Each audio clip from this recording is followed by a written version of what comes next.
by extending fraternal greetings from the entire Commission as to thank you for this opportunity to open an event of this high delegation. The Commission takes it in no small honor and humility that peacemaking bodies such as Zimbabwe Christian Alliance recognize the significant role of the Commission and everyone here present in healing, reconciliation, and uniting Zimbabweans and to ensure peace for all, and we often say for all generations. The objective of this symposium, ladies and gentlemen, is to bring together state and non-state actors to discuss the various peace-building initiatives that are currently taking place in Zimbabwe. Let us use this platform to enable organizations to find common ground and synergies for the promotion of peace in our country. The invitation of the NPRC is well within section 6C 3B of the NPRC Act, which compels us to work together with churches and other stakeholders for the advancement of our mandate.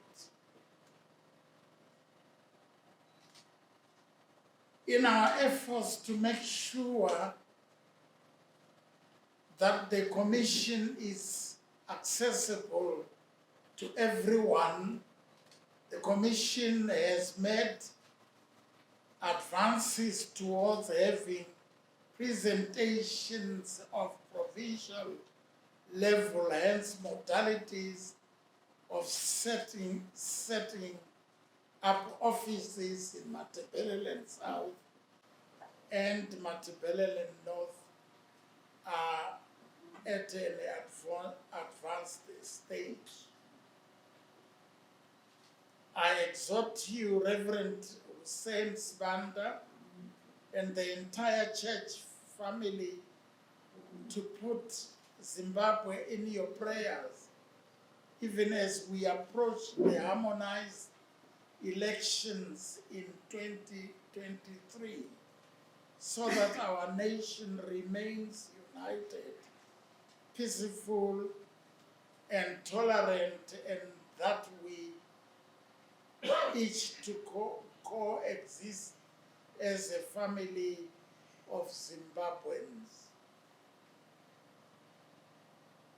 bound by our shared history, culture, values, and religious beliefs.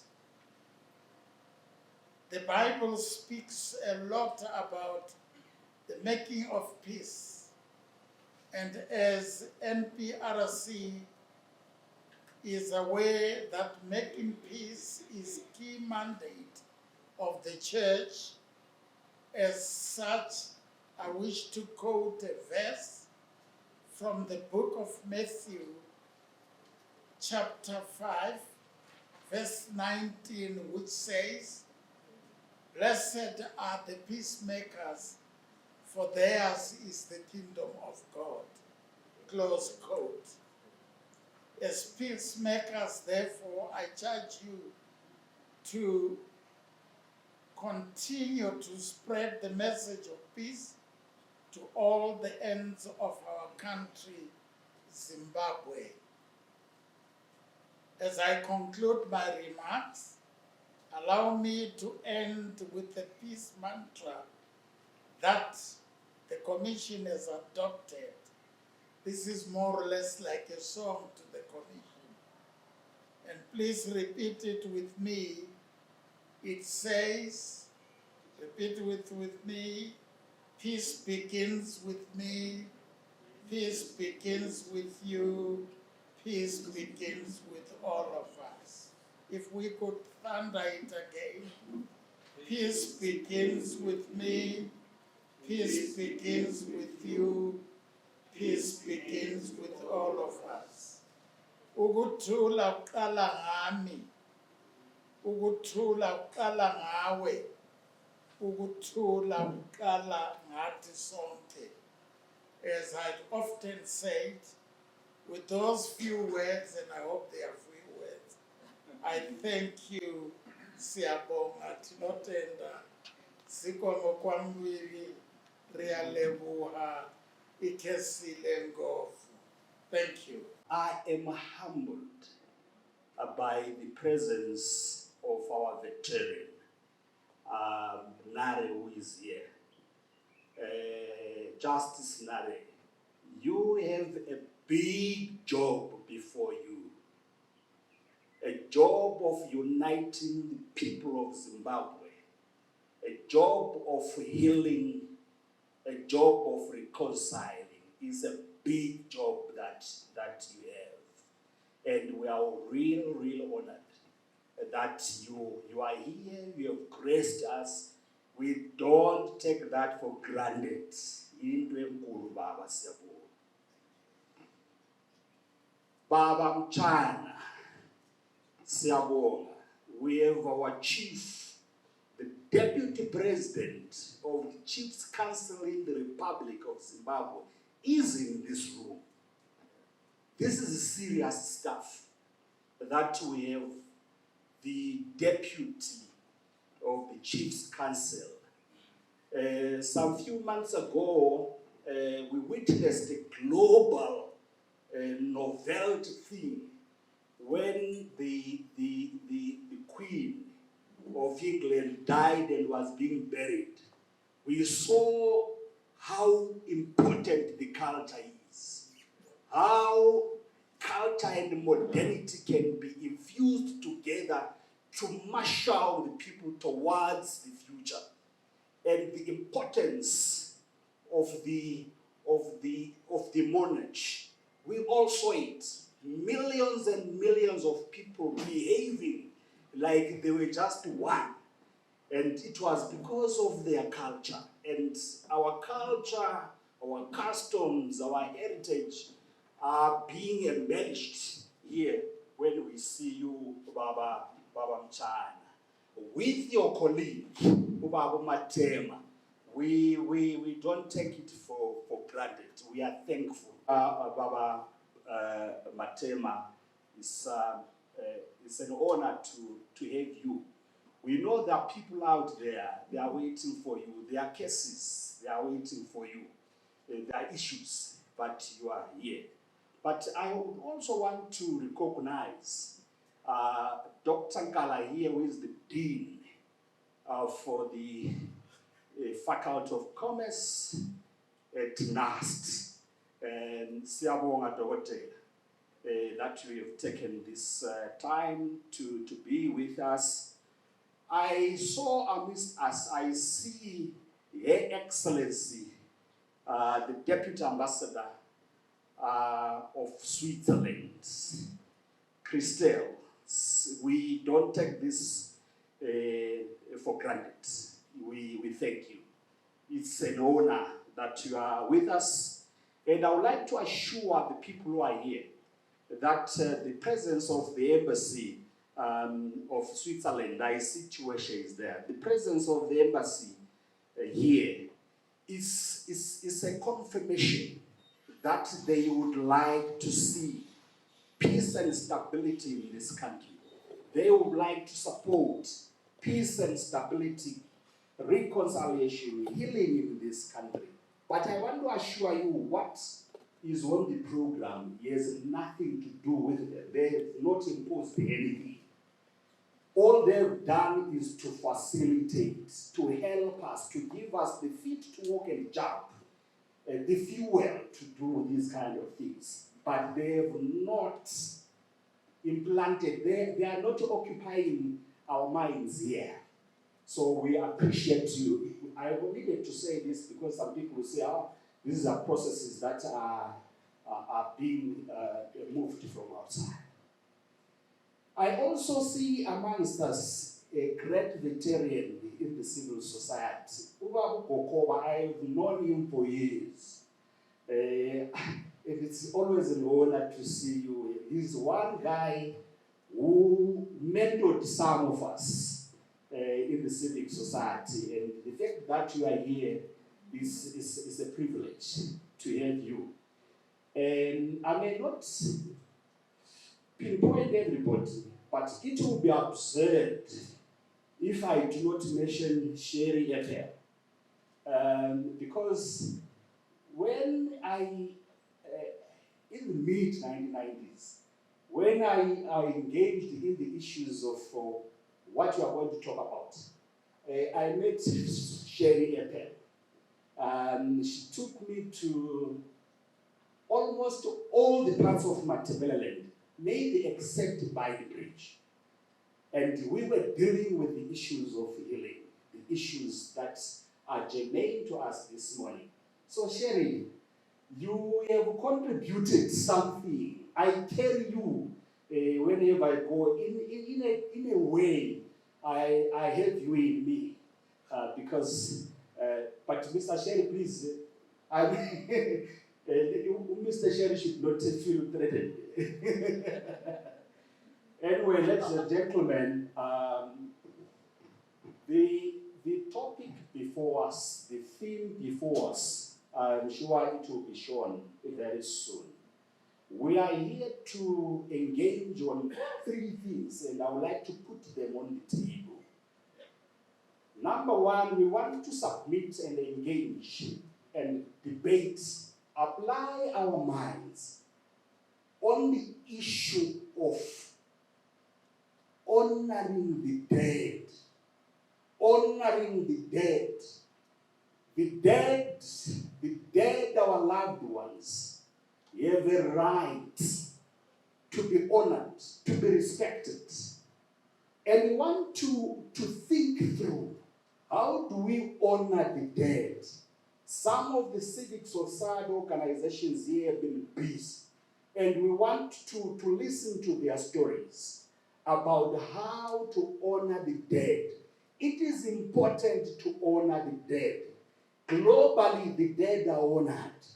If we do not honor the dead, we have a problem of the recurrence of the challenges of the past working with us as part of our shadows, present and into the future. And that is why we need to think through, apply our minds. How best can Zimbabwe honor its dead?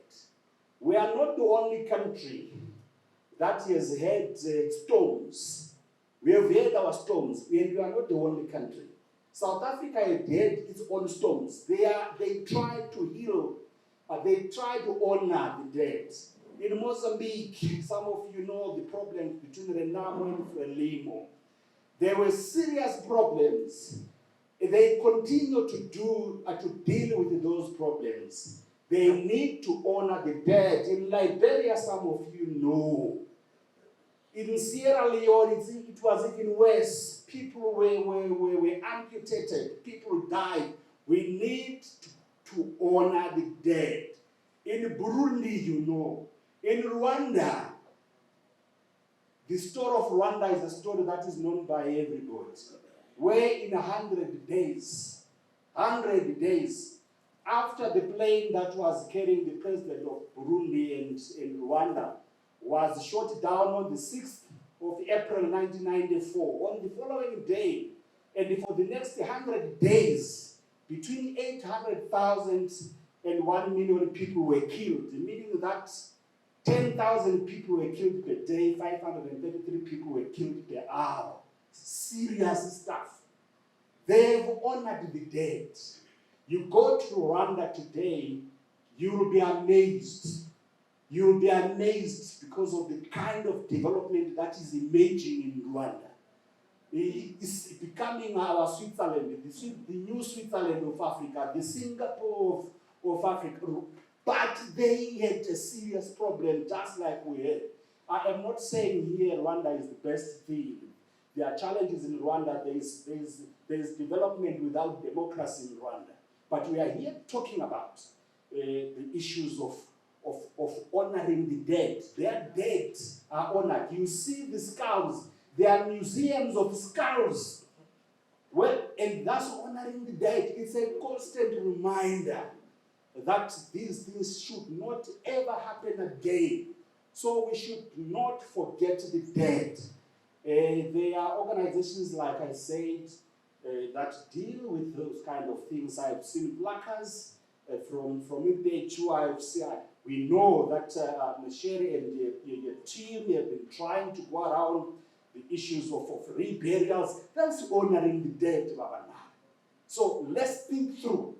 In a manner that is sober, where we are increasing our bandwidth from the church, civic society, academics, and everybody. Let's increase our bandwidth and engage on the issues to honor our dead. I was disappointed, Baba Nare, when I heard one of the senior members of our government, top echelons of our government, of the ruling elite, saying people have forgotten about that. People should not think about that. I was shell shocked. I mean, I ran out of the language to describe when I heard that kind of, to a lack of a better word, bullshit. Anyway, that's not the day to talk about the kind of things. And sorry, my language, my chief. Sorry, my language. Number two, we want to put on the table. Apart from honoring the dead, we want the healing of the living. The healing of the living. People are walking around with wounds. Emotional wounds, psychological wounds, economic wounds. We have wounds. Zimbabweans have wounds. The people of Matabeleland have got wounds. They are actually bleeding. The fact that you do not see them with your own eyes does not mean they are not bleeding. The wounds are bleeding. That's why our soil is stained with the blood of people. Because there is a need to heal our souls, to heal our flesh, to heal our minds. So we meet today, this morning, and tomorrow, and not because this is the first. Banda and others and all of you have been working on these things. But it is important to constantly talk about healing and re-engage and engage all the time. Church pastors are not fools. When they go to church every Sunday, every Saturday, and other days, and repeat the same message, Jesus is afoot. Next week, Jesus is coming again. Next week, Jesus is coming again. Same message.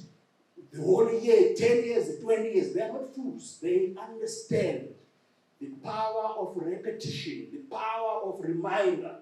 Because if we don't remind ourselves, we are bound to repeat those mistakes. So, ladies and gentlemen, I submit point number 2 that we are here to discuss the issues of healing. How best are the processes that are currently underway attending to the wounds? Are we attending to the emotional scars? Are we attending just to the social scars? Because there is a danger. There is a danger of just healing the social aspect. You will say if they get their birth certificates, that's fine. If they get that's fine. No, that's not enough. There is social, there is psychological, there is economic. All those things need to be attended to. Number 3, we want to reconcile for the future. Reconciling for the future. Reconciling means people have been feuding, means people are in a conflict culture. So there is a need to engage, to reconcile for the future. Why for the future? We need this Zimbabwe to join other countries of the world in terms of economic development. It is not fair for a country like Zimbabwe with all its endowments, our natural resources, our platinum, our gold, our lithium, all these natural resources that have turned around other countries, turned around Australia, for example. Because Australia is a country that is endowed with natural, turned around those resources. And the lives of the people, the economic lives of the people, the social lives of the people are such that are competitive with the rest of the world. There is no reason, there is no fair reason why we should be having poor people. We are all poor here. Why we should be having unemployment at the levels that we have. We need to deal with that. If we reconcile today, we will deal with our financial problems, our economic problems, and our unity, cohesion, and then we progress as a country, as a people, as a region. So we put on the table the idea or the component of reconciling for the future so that we take ourselves into another level. The rest of the countries around us that have had similar problems, go to Zambia, go to Rwanda, go to Burundi, go to Liberia, they still have their problems. But in terms of economic growth, sustainable development and other things, they are doing well because the base of reconciliation. So the issues of reconciliation are economic issues. The issues of healing are economic and development issues. The issues of honoring the dead are economic issues. Do not think when you are dealing with the healing, peace, and the conflict, you are not on the level of economics. You are there because that's the basis. Without these fundamentals, our country will go nowhere. And it is our hope as the organizers, Christian Alliance, in partnership with PPRIZ, that will have a resourceful, useful, and exciting time where we are going to engage in ideas without insulting, without condemning, but putting on the table ideas to take our nation to another level.